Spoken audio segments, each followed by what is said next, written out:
प्रणाम, नमस्कार, वंदे मातरम। मैं गैस प्रसाद मधुबनी से आपका भाई, और आज फिर से आपसे मिलते हुए बहुत ही अच्छा लग रहा है।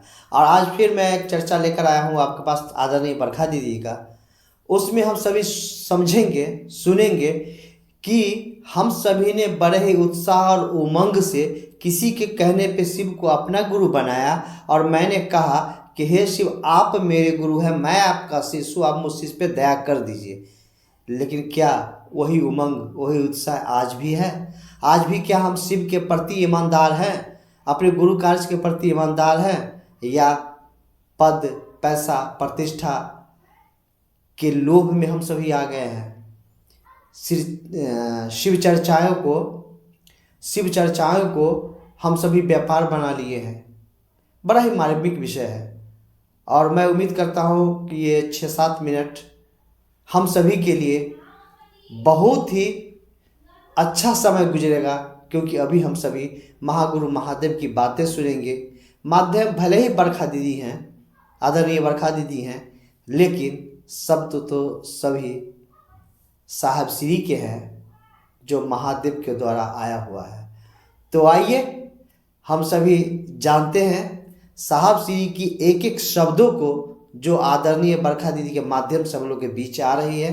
तो विलंब क्यों करें, चलिए सुनते हैं। थोड़ा सा हम लोग उस दिन को याद करते हैं जिस दिन हम लोगों ने किसी के कहने से, किसी की घोषणा करने से शिव को अपना गुरु माना था। किसी ने कहा होगा आपसे, कोई तो जोड़ा होगा, लेकिन उसने कहा क्या था? जी जी बिल्कुल। महादेव को अपना गुरु मानो, 3 सूत्र करो, इससे महादेव गुरु हो जाएंगे। और हम लोगों ने अपने नाम की घोषणा करवाई थी। साहब ने कहा है कि आप याद कीजिए उस दिन को जिस दिन आपने शिव को अपना गुरु बनाया था। कितने अच्छे मन से बनाया था, कितनी अच्छी सोच से बनाया था। सोचा था कि जीवन में तो सब कुछ चाहा, बहुत अच्छा, नहीं मिला। जी जी। हम लोग जन्म लेते हैं तो हम अपने जीवन में हम भी सोचते हैं मेरे पास भी अच्छा घर होता, उससे अच्छा होता, उससे अच्छी गाड़ी होती, उससे ज्यादा खेत होता, उससे ज्यादा चीजें होती, मैं भी सुंदर होती, मैं भी स्वस्थ रहती, कभी हॉस्पिटल नहीं जाना पड़े। लेकिन हम सोचते कुछ है, जीवन में मिलता कुछ है। सबसे सुंदर कुछ भी चाहा, नहीं मिला।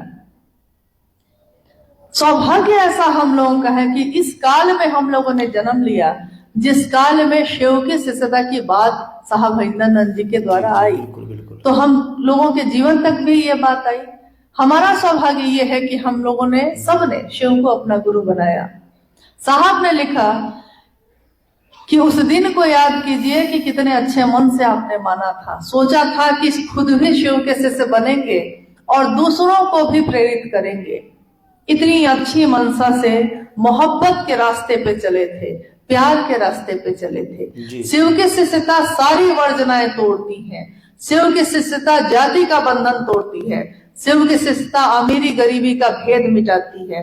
शिव की शिष्यता सबको एक रूप में, एक समान रूप से शिव के दरबार में खड़ा करती है। लेकिन साहब का दर्द देखिए। उन्होंने आगे लिखा कि 5-10 वर्ष क्या बीते। 5-10 वर्ष बीतते बीतते लोगों की भीड़ बढ़ी, सम्मान मिला, सुविधाएं मिली, पैसा मिला। नतीजा, कुछ लोग तो फिर भी खड़े रहे, लेकिन कुछ लोग तो ऐसे बदले कि आज पहचान में भी नहीं आते हैं कि क्या वही थे, क्या ये वही थे जिन्होंने एक दिन ये संकल्प लिया था। सम्मान पकड़ा गया, सुविधाएं पकड़ा गई। सम्मान एक ऐसा भोग है जिसका त्याग बड़े बड़े ऋषि मुनि भी नहीं कर सके। कितने ऋषि के बारे में आपने सुना होगा कि वो कथाओं में, कहानियों में, कि जा रहे थे रास्ते से, कोई बैठा था, उनको प्रणाम नहीं किया उठ के, तो वो इतने क्रोधित हो गए कि उन्होंने खड़े होकर श्राप दे दिया। ऋषि साहब ने कहा, ऋषि की परिभाषा उन्होंने ऋषिकेश में दी थी। उन्होंने कहा, ऋषि कौन है? जिसकी नींद में भी शिव अवस्थित है, वो है ऋषि।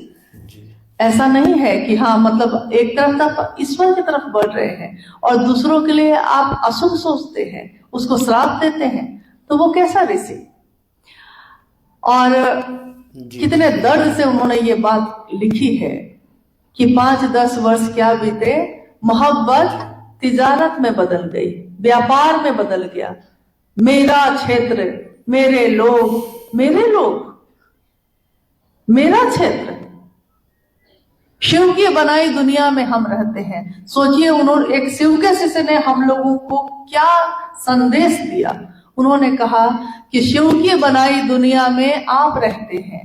शिव की बनाई दुनिया, ये पांचों तत्व से बनी दुनिया, ये पांचों तत्व से बना शरीर, और इन पांचों तत्वों में हम जीते हैं।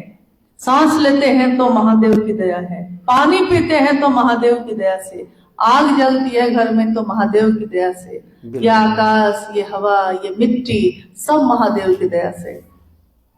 उनकी दुनिया में, उनके घर में हम रहते हैं। लेकिन हमारा अहंकार देखिए, दुनिया महादेव की है, बनाया उन्होंने, जन्म भी दिया उन्होंने, सांसें भी लेने की क्षमता दी उन्होंने। लेकिन हम लोगों ने क्या किया? हम लोगों ने इसी महादेव की दुनिया में अपना छोटा छोटा घर बनाना शुरू किया। घर बनाया था रहने के लिए तो कोई दिक्कत नहीं थी, लेकिन महादेव को ही भुला दिया। कुछ ऐसा ही शिव की शिष्टता में भी हो गया। ये दुनिया, भजन गाते हैं गुरु भाई लोग, दुनिया ये दुनिया हरिंदर की दुनिया, एक हरिंदर निहाल सारी दुनिया। ये दुनिया तो हरिंदर की दुनिया है, उन्होंने बनाई। इस बगीचे के एक एक फूल के मालिक कौन है? तो वो खुद है।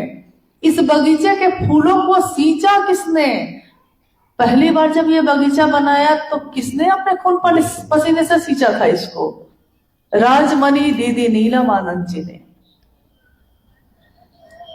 लेकिन आज हम सब अपनी अपनी स्थापना की भूख में ऐसे दीवाने हो गए कि हम लोग चर्चाओं में भी अब साहब दीदी की बात लोग नहीं कर रहे हैं। कितनी जगहों पे हम लोग गए और हम लोग ये देख के आश्चर्य में रह गए कि हमसे दुश्मनी हो सकती है, उनसे दुश्मनी हो सकती है, लेकिन जिनकी बात आप दोहराते हैं उनसे कैसा हो गया? कम से कम उनका नाम तो लेना मत छोड़िए, क्योंकि अगर उनका नाम लेना छोड़ दिया तो शिव की शिष्टता में ज्यादा दिन चल नहीं पाइएगा। अभी जो हम लोगों ने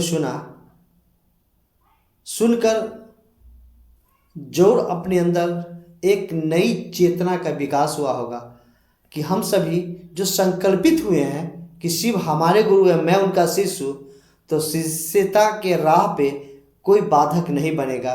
चाहे मेरे मन के अंदर का विकार ही क्यों नहीं बाधक बने, उसे भी हम सभी हटाएंगे।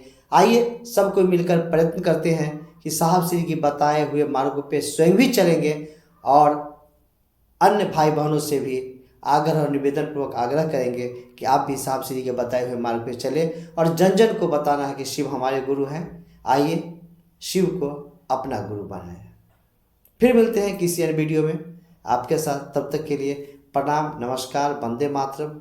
याद रखिएगा, यदि आपने अभी तक मेरे इस चैनल को सब्सक्राइब नहीं किए हैं तो कर दें, बेल का बटन दबा दें और कमेंट में अपना विचार जरूर लिखिए। और मैं तो अब नंबर भी देता हूं, आप चाहें तो हमसे बात भी कर सकते हैं, अपना सुझाव भी हमें बता सकते हैं। फिर से प्रणाम।